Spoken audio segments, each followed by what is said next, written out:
So, you finally decided to buy yourself a second generation Prius, and you probably don't know what to look out for.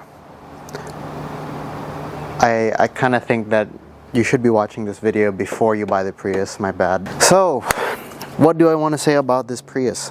There's a video long overdue, and I know it might be a little bit boring, but this is for those people who still are interested in getting themselves an entry-level Prius in today's world where gas costs around $4 to $5 and it goes up and down every single month. So obviously that's not so great for our pockets, but a Prius will be. So what can I get started off with the Prius? These things are immortal. These things use the 1NZ FXE engine, which is a 1.5 liter 4-cylinder, naturally aspirated, and of course it's paired up to the Toyota hybrid synergy drive, which is essentially an electric motor inside the CVT. You won't feel any gear shifts at all because it's completely smooth. That's what CVTs are. As a certified Prius driver, I of course already know what might go wrong with these things. At least in my experience, you have, salvage titles, sometimes like that. And salvage titles could be a hit or a miss with a car like this. Some Priuses are just salvaged because of, say, cosmetic damages to the bumper, maybe a slight bump here and there, but mechanically it could be all fine. I can't be covering too much of salvage right now, but this right here, personally, I have a clean title, so you might find a lot of clean and rebuilds. So that's what I'm going to be going on. So this thing makes approximately about 90 to 100 horsepower. But I know with anyone who's just trying to drive a Prius, that's not going to be much important. What is important is the fuel economy of this car, which could range from around 40, 45, 50. Personally, I've been getting around 45 to 50 and keeping up with the, basic maintenance of this thing, which is pretty okay. So what should you look for when you are buying a Toyota Prius? Now, the key things I do look for is of course how much mileage is on the clock already. This one here is a extremely high mileage Prius from 07, which is about 334,000 miles, and it still runs extremely strong. Now a common issue with oil burning cars at this kind of mileage is, well, it could be oil burning, but at the same time it probably might not be oil burning. Let me explain. There is a PCV valve somewhere on the top around here, extremely easy to service once you pull off the airbox and you're comfortable with a little bit of mechanical tools here and there. Obviously, just standard socket wrench would work. And that could be your only issue. The PCV valve gets stuck open, and then once that's stuck open, any kind of oil could just get sucked up into the PCV system, into the intake, and then burnt as a result. So this is a quite easy thing to fix. Usually on Toyotas, I do know that the PCVs often go out every maybe 100,000 miles or so. If you do keep your engine free of sludge, at least, and keep up on the daily at least the annual maintenance, then you might not run into any sludge issues that'll clog up the PCV. Another piece of knowledge worth knowing is the traction battery. The traction battery is obviously the hybrid battery that sits behind the passenger seat, just in the trunk space. This traction battery itself gives enough power, at least, to run the electric for about 1 mile. Straight driving at 35 to 40 miles an hour. 40 is its cap. The traction battery is also one of the worst failure points of the Toyota Prius. So the traction battery is a nickel metal hydride battery, famously known for getting very hot, being really good in cold temperatures, but having a really poor energy density, and the cycle life is subpar. Now, in my case, I do have a brand new from Toyota traction battery. Thank you to the previous owner of this thing, for taking care of this car, because honestly, if you are going to have to replace a traction battery, that can cost you upwards of $3,000 to $5,000. And there's also an option to go lithium.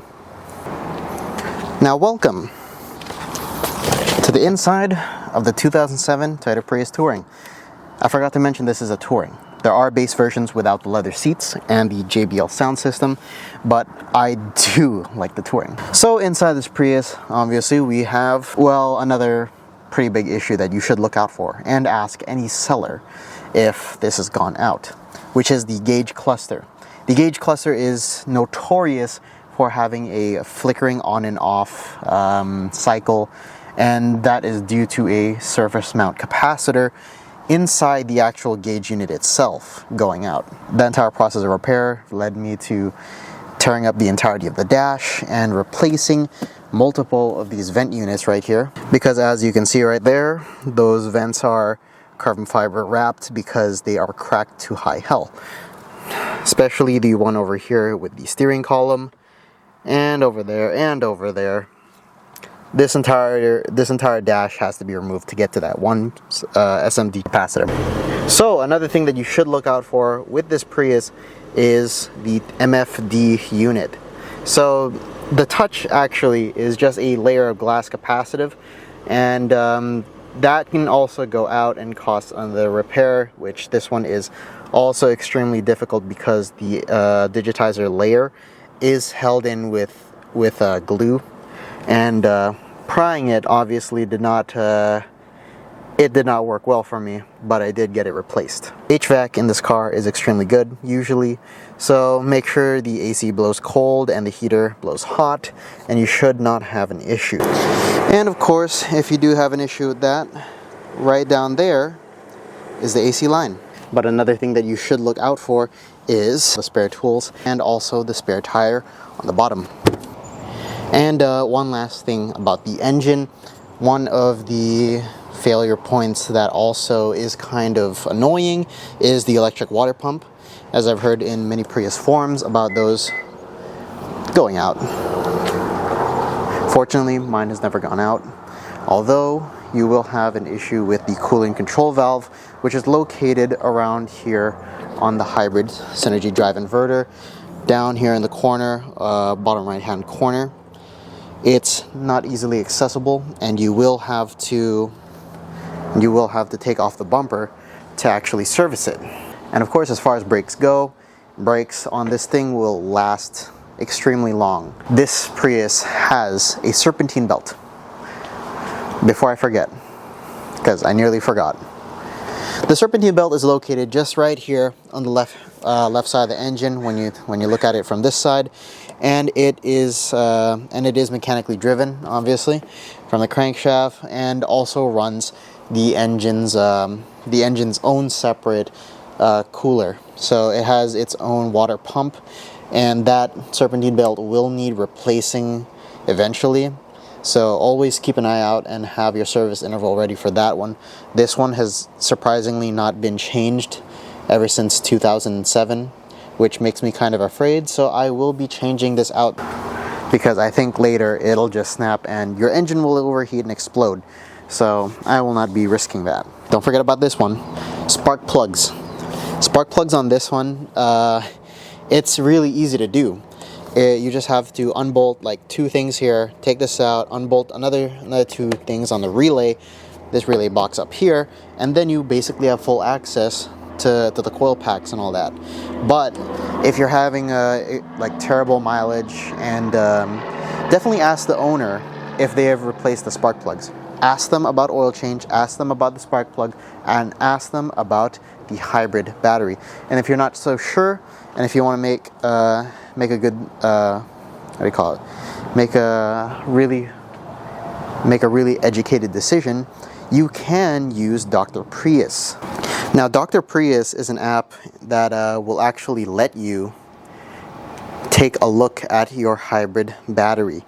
Now, this is just a demo mode that I'm showing you guys, and this is available for purchase on iOS or Android. All these here are individual block units, which are, I think, a group of 2 each.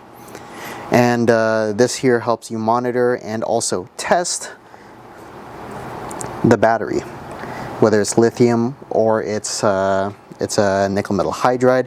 Gives you access to a full battery test, life expectancy, and also special features and all that kind of stuff.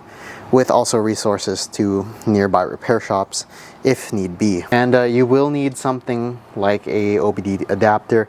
This here is not actually supported. I'm just using it as a show, but there is one by V-Peak on Amazon that is extremely cheap, and that is able to connect via Bluetooth to your phone, so you can use the Dr. Prius app to test if that battery is good or if it's bad. And the last thing about buying a second generation Prius is, of course, the risk of catalytic theft. Now, of course, I've actually had a catalytic stolen from my 2003 Element. It was not great, had to pay a lot of money for it. And of course, it was extremely expensive to replace, and of course it has to be CARB legal. Now with this Prius, degradation of the catalytic is also a thing, and in that case, you might need to replace the catalytic even if it is still the original. In my case, I use a defouler to pass the smog test and a plate because I just want this thing to run. Everything is perfectly good on this car, but a catalytic efficiency code will stump you for a while. So again, like I mentioned in a previous short, buy those defoulers while you can. So invest in a plate, invest in, well, you know, Dr. Prius if you really want to be extremely sure about the battery, and bring a scan tool such as a blue driver to the meet. So, you know, ask the owner if you can plug it in, and if they won't let you plug it in, to take a look at any specs or any deep, you know, engine codes, because the blue driver will check, you know, the entire system for codes. Then that's kind of a red flag, because you have to know what you're buying. So again, be smart and drive a Prius. Yeah, that's pretty much it. Like, comment, subscribe.